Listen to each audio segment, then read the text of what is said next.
Police સ્ટેશનના તાબાના એક ગામમાં આજે સાંજના 5 વાગે પોલીસ સ્ટેશન આવી અને સાંજે 8 સાડા 8 વાગે ફરિયાદી ભાઈએ એવી જાહેરાત કરેલી કે પોતાની ભત્રીજીને એમના જ ગામના પરમાર જયંતિભાઈ અળખાભાઈ નાઓએ એને પોતાના ઘરની અંદર લઈ જઈ એના ઉપર દુષ્કર્મ આચરી અને એને બચકા ભરી અને એનું મૃત્યુ નિપજાવેલ છે અને એ પરિવારજનો એ બાળકીને સામૂહિક આરોગ્ય કેન્દ્ર ધનસોરા ખાતે લાવેલ છે। જે હકીકત આધારે ધનસોરા પોલીસ સ્ટેશનના પીએસઆઈ શ્રી તથા સ્ટાફના માણસોએ સ્થળ ઉપર જે તપાસ કરતો આ દીકરી મરણ ગયેલ હતી અને આ જે દુષ્કર્મ આચરનાર જયંતિભાઈ અળખાભાઈ પરમાર કે જેને જે એ જ ગામનો હોય તેને તાત્કાલિક ગામના માણસોએ પકડી લીધેલો અને પકડી અને એની પૂછપરછ કરતો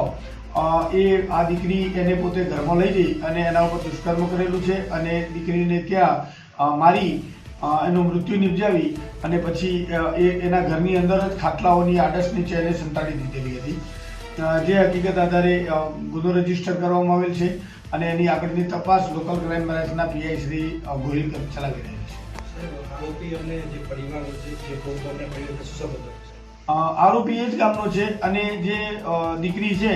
એ દીકરીના પિતાશ્રી અને આરોપી બંને મિત્રો હતા અને આ દીકરી અવારનવાર આરોપીના ઘરે જતી આવતી હતી, જેથી આ દીકરી ને એ પોતે લલચાઈ ફોસલાવી અને ઘરમાં લઈ ગયેલો અને ત્યાં એને દુષ્કર્મ આચરી અને તેનું મૃત્યુ નિપજાવેલું છે।